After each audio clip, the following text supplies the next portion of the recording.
Hello, this is Ken Ferry with this week's Boots in the Field. Well, guys, we didn't do it. We didn't break the record for the coldest April. We missed it by 1 degree. But it was the second coldest April on record. If you can't remember an April this cold, that's because the coldest one on record was in 1907. So, quite a while ago. Well, the forecast for a cold night last Saturday night ended up not being fake news. Temperatures from here at Hayworth North took a hard dip between 2:30 and 5:30 in the morning. By 6:30, we were back above 30 degrees. We had a number of reports come in at 23 degrees, 24 degrees, a bunch at 26 degrees. Kale Farms at Melvin, Illinois sent us a picture of their donkey water froze over enough that blackbirds could walk across it. Yes, you heard me right, donkey water. Not sure how you make money raising donkeys, but if anyone can figure it out, Gary could. If we have any freeze damage to crops, it'll be very obvious by Monday or Tuesday. This corn is just popping, so are the beans, and we're going to have a lot of stuff up. Our early beans and corn will be emerging the first, of course, and looking for strong stands. But if you're missing stand in the low-lying areas, be looking for possible freeze damage. The beans will basically wilt right around the arch area and won't make it up. It'll look like they have seedling blight, but up at the top of the arch.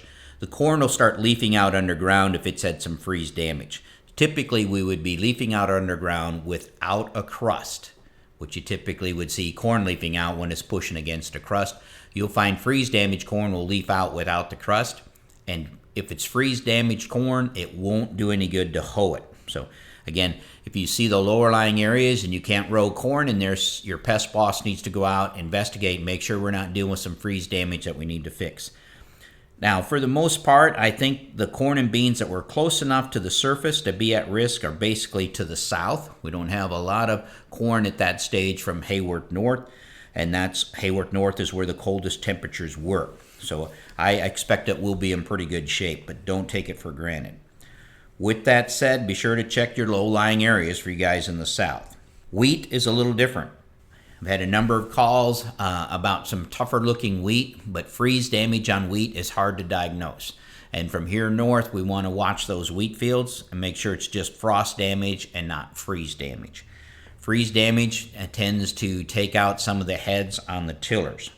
So you can have leaf scalding and not be a big deal, but if you have freeze damage and took out some of those heads, it is going to hold those wheat yields back because we need the heads. We need so many heads per square foot.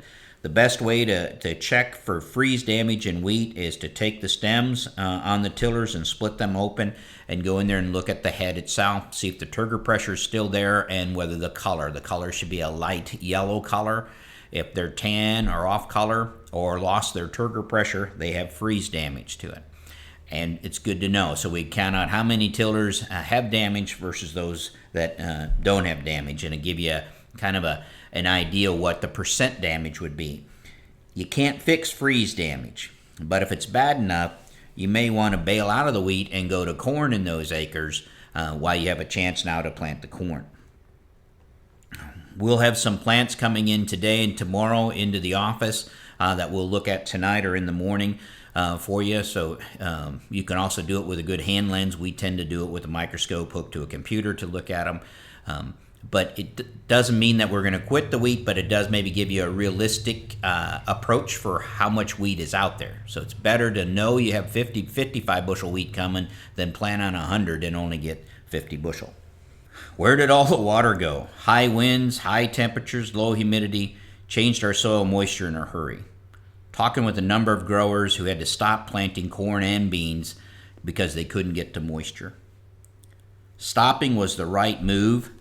It's nothing tougher than trying to deal with corn plant in dry conditions. Probably the most difficult service call to make as an agronomist is in a field that's out of water up to the point where germination is being challenged.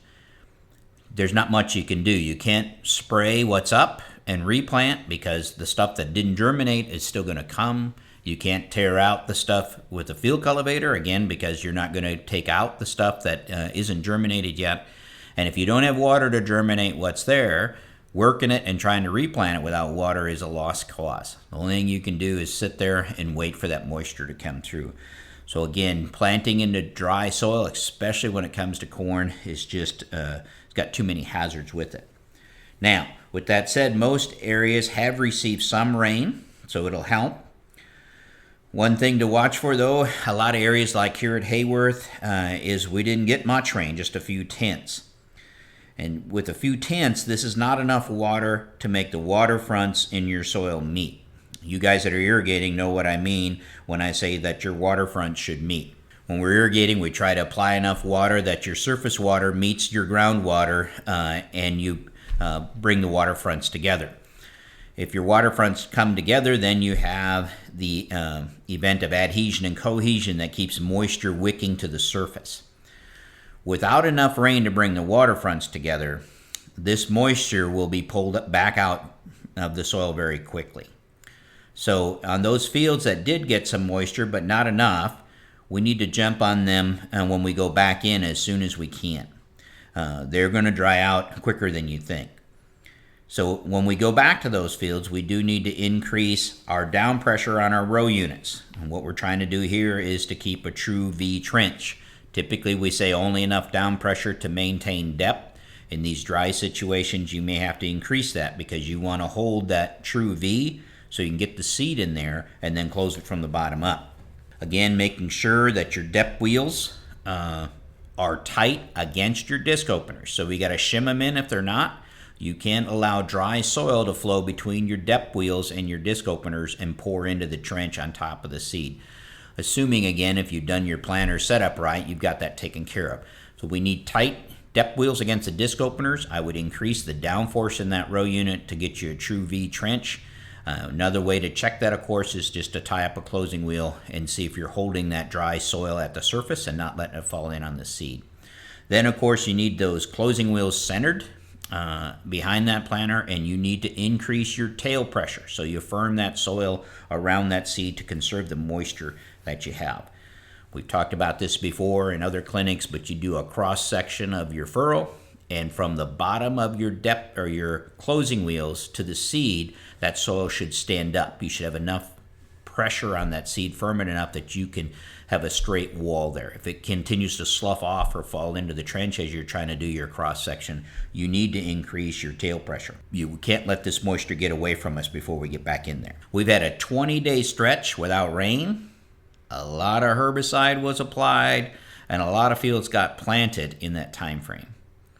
That means herbicides were not reined in. We need rain to both activate and incorporate and disperse these herbicides. Fields that were not incorporated before planting may have weeds in the row. If we move the soil or the residue, we may have moved the herbicide. In no-till fields, we may not have moved the soil, only the residue, but the herbicide was on the residue if we didn't have rain and we moved the herbicide away. So again, when we moved the herbicide, we're going to have weeds in a row. So let's keep this in mind when we're planning our post applications and deal with it at that time. Doesn't do any good to complain to your retailer. He can't control the rain out there. But we can be conscious of the fact that we're probably going to have pressure in the row. This crop is popping with these warm temperatures. In the areas where the rain was more substantial, keep an eye on this crop. Some of this stuff has been in the ground for a month, and if we got a crust on it, we want to make sure it gets out. Don't wait for it to be stressed before you bring the rotary hoe out. I know some of you think bringing the rotary hoe out is some like social taboo in your neighborhood, but get over it. Many farmers wait too long to start hoeing when its effectiveness is poor. As we say here, hoe before you know. You know the farms that give you trouble or give you fits, keep an eye on them and get there sooner than later to break that crust. I've had some discussions this week about surface applied nitrogen. With hot temperatures, high winds, how much time do we have to get it worked in or rained in? Some customers worried about nitrogen loss, worked the fields too far ahead of the planter and ended up with no moisture to plant into. The question is, why were you so far ahead with the field cultivator? The answer is, well, we had to get our nitrogen incorporated so it didn't get away on us. You're better off to stabilize the urea in your solution and not lose the moisture. Be sure your stabilizer is a urease inhibitor. Talking with a couple of farmers, they commented that they were sure glad they added Instinct to their weed and feed program with the conditions that we're having. The problem is Instinct is not a urease inhibitor. It's a nitrification inhibitor. It does nothing for the urea that is in your nitrogen mix. And urea is the portion that will volatilize on us. When we're talking about 32 and 28% solutions, they're half urea. And you need a urease inhibitor to stop the urea portion from getting away. And that's going to be products more like Agritane or urease inhibitors. Putting solution on the surface needs to be protected with a urease inhibitor. 50% again of your 32% is going to be urea. So let's be smart about it. Both of these inhibitors are good inhibitors, but one's a nitrification inhibitor, such as Instinct, and one's a urease inhibitor, like Agritane. Make sure you're using the right one for what you're trying to get done out here and making sure that you're protecting against volatility. This is a favorable week for plots. If not the biggest week in the history of our company, it definitely would be number 2. Thanks to our crew here and a lot of farmers that coordinated with us to make these plots work on their farms. And a big thank you goes out to all the farmers that are helping us with our crop tech plots. Corn here at the Corn Soybean College has gotten planted this week. We'll have a lot of great teaching infield classrooms this summer. For the people out there who are thinking about coming to our Farm Journal Corn Soybean College this summer, we have put up videos detailing a more in-depth agenda with our agronomist on our website. Go to croptechinc.com and click on the Corn Soybean College tab. We are planning an information jam-packed event and would like to welcome you to Hayworth, July 24th and 25th. To stay up to date, check out our website at croptechinc.com and subscribe to our podcast, Boots in the Field Report. Keep her safe, keep her moving.